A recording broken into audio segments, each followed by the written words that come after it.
It was a cold Thursday morning in Seattle. The rain had just stopped, and the city smelled like betrayal. I walked into Creston Tech Solutions, the company I helped build from scratch, my second home for 15 years. My desk, cleared, my access badge revoked, my name erased from the company website. No warning, no meeting, no goodbye, just a bland email from Human Resources. "We appreciate your years of service, Martha. Unfortunately, we're going in a new direction." A new direction? After I sacrificed weekends, canceled vacations, and lost my marriage trying to keep their sinking ship afloat? I stood there, numb. The same people I mentored, people who once called me Mama Martha, wouldn't even look at me. As I stepped outside, the rain began again. Only this time, it wasn't the sky that was crying. It was me. But that day, in the middle of my heartbreak, I made a silent promise. "You will regret letting me go." That night, I went home to Portland, to the man who swore I was his world. Frank, my husband of 22 years. He was waiting in the kitchen, sipping wine. Our anniversary wine, unopened since our 20th. "I heard about the job," he said softly, placing a hand on mine. "You'll be fine, Martha. Maybe it's time to rest? Number. I wanted fire, I wanted answers. Then he kissed my forehead and said the words that used to melt me. "You'll always have me no matter what." But something in his eyes that night, something distant, guilty, told a different story. I didn't know it then, but the man who once promised forever had already chosen his side. 2 weeks later, while sorting through severance paperwork, I noticed a name on a document. Frank Weston. My husband's name. He'd signed a consulting agreement with Creston Tech, dated 2 days before my termination. I froze. My hands trembled. He'd been working with them. The same people who blindsided me. That night, when I confronted him, he didn't deny it. He just said, "It's business, Martha. You'll understand one day, understand?" I understood perfectly. The man I built a life with had traded my loyalty for a paycheck. That was the night the old Martha died, and the woman who would rebuild her empire was born. I sold our house in Portland, packed my bags, and moved to Austin, Texas, a city of dreamers and rebels. If they could start a company from their garage, so could I. I used every bit of my savings and began drawing plans on my kitchen table. I named it Phoenix Systems, because like the bird, I would rise from their ashes. I reached out to old colleagues, quiet voices who had seen the injustice but stayed silent out of fear. One by one, they joined me. Designers, engineers, programmers. We worked from coffee shops, basements, and spare rooms. We built software faster, smarter, cleaner. Every time exhaustion hit, I reminded myself of Frank's face when he said, "It's business." Yes. It was business, and business was about to get personal. Months later, Creston Tech began hearing whispers. A new company was taking their clients, one that offered better service at half the price. They laughed at first, then they panicked. One morning, I received an email from their CEO. "We should talk." There's no need for hostility. Number. This was justice, served in silence and precision. By the end of that quarter, Phoenix Systems had landed a government contract in Washington, D.C., the very one Creston lost because they couldn't deliver on time, and the person reviewing their failed proposal? A woman named Martha Weston, their biggest mistake. I smiled at the irony. The same system they used to destroy me had just approved my rise. This was only the beginning. One quiet evening in Austin, I opened my old photo album. The one Frank and I built through the years. There we were, smiling in Napa Valley, dancing in New Orleans, kissing under the Brooklyn Bridge after the rain. He once held me and whispered, "Even if death do us part, I'll never remarry." "You're my only heartbeat," I used to believe him. But there, tucked between the pages, was a photo I'd never seen before. Frank, smiling beside Sophie Caldwell, Creston Tech's new COO. The timestamp? The week before I was fired. My vision blurred, my chest tightened. It wasn't just business, it was betrayal wrapped in deceit. That night, I poured myself a glass of wine and stared at the city lights. I promised myself something sacred. I wouldn't destroy them out of hate. I'd destroy them with success. I flew to San Francisco, the birthplace of ambition. Tech investors laughed at me at first, a 52-year-old woman with a dream and a vengeance. But when I demonstrated our prototype, the laughter stopped. A venture capitalist named Jordan Miles looked at me and said, "They fired you? Big mistake.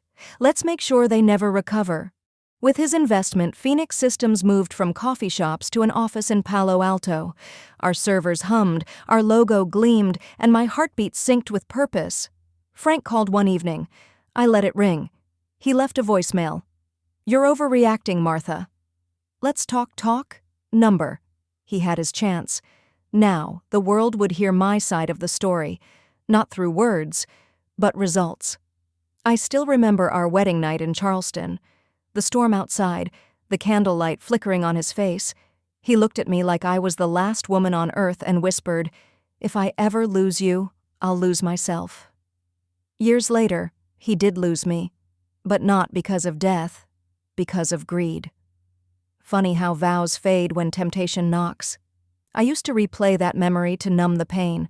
Now I replayed it to fuel my purpose. Because the man who betrayed me didn't just lose me, he lost the empire he helped build, and soon he'd watch me take his crown. Creston Tech called again, this time with a formal proposal. They wanted to merge. Translation, they were drowning. I arrived at their headquarters in Chicago wearing the same navy blue suit they once told me wasn't corporate enough. The CEO smiled nervously. "We believe collaboration could benefit both sides." I smiled back. "Oh, I agree, but Phoenix Systems doesn't collaborate with companies that lack vision." I stood, gathered my files, and whispered, "Next time you see me, it'll be from the headlines. Above you." As I left, I saw Frank watching me from the hallway. Our eyes met, his filled with regret, mine with fire. He mouthed, "Martha, please." But I kept walking. The woman who once begged for love was now untouchable. A month later, Creston Tech's stocks plummeted. Their major clients jumped ship, right into my arms. And the final blow? Their data migration system, the one Frank helped design, failed during a national rollout. Meanwhile, Phoenix Systems software took the spotlight. Flawless, innovative, and efficient. News outlets across the country carried the headline, "Former employee builds billion-dollar rival after unjust firing." I watched it on TV in my Austin office, sipping tea. My phone buzzed with messages, old colleagues congratulating me, investors begging for a seat at the table. But among them was one message that made me pause. It was from Frank. "You won, Martha. I lost everything. Please, can we talk?" I stared at the screen for a long moment. Then I whispered to myself, "No, Frank. I didn't win. I just reclaimed what was mine." It was a quiet night in Austin. My office lights glowed against the city skyline. The empire I built from scratch was finally thriving. Then my phone rang. Frank. Again. For a moment I almost answered. Old habits die hard, especially the ones that once felt like love. But something stopped me. That last memory of him, standing beside Sophie Caldwell in Creston's hallway, pretending not to know me. I turned off the phone. Then I whispered, "You fired me without warning, Frank. So now, you'll watch me rise without mercy." I leaned back in my chair, staring at my reflection in the window. For the first time, I realized revenge had made me powerful, but it had also made me lonely. 2 weeks later, headlines screamed across the news. Creston Tech faces bankruptcy amid internal scandal. Their COO, Sophie Caldwell, was accused of embezzling millions through offshore accounts. And Frank? He was caught signing the authorizations.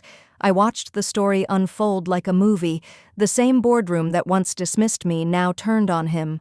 He was publicly humiliated, his accounts frozen, his reputation destroyed. And yet, as I watched, I didn't feel joy. I felt empty.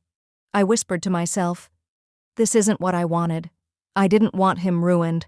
I just wanted to be enough, but it was too late. The dominoes had already fallen. That night, unable to sleep, I opened an old drawer in my study, one I hadn't touched in years. Inside was a letter, yellowed with time. It was from Frank, written before our wedding. "If the world turns against us, Martha, I'll fight for you until my last breath. You are my forever." I pressed it to my chest, tears burning my eyes. How did we go from that kind of love to betrayal? How did forever expire so easily? The next morning, I stood before the mirror and said aloud, "You didn't lose a husband, Martha. You lost an anchor." The air was electric at the Women in Tech Summit in Boston. I had been invited as the keynote speaker, me, the woman who was once too old and too emotional to lead. Standing before hundreds of women, I began softly, "They fired me without warning. But what they didn't know was, they fired the wrong woman." The room erupted in applause. I spoke not about revenge, but about rebirth, about the courage to build when no one believes in you. And when I finished, a young woman approached me, eyes full of tears. "Ms. Weston," she said, "I was fired last month. Tonight, you gave me hope." That moment hit deeper than any victory.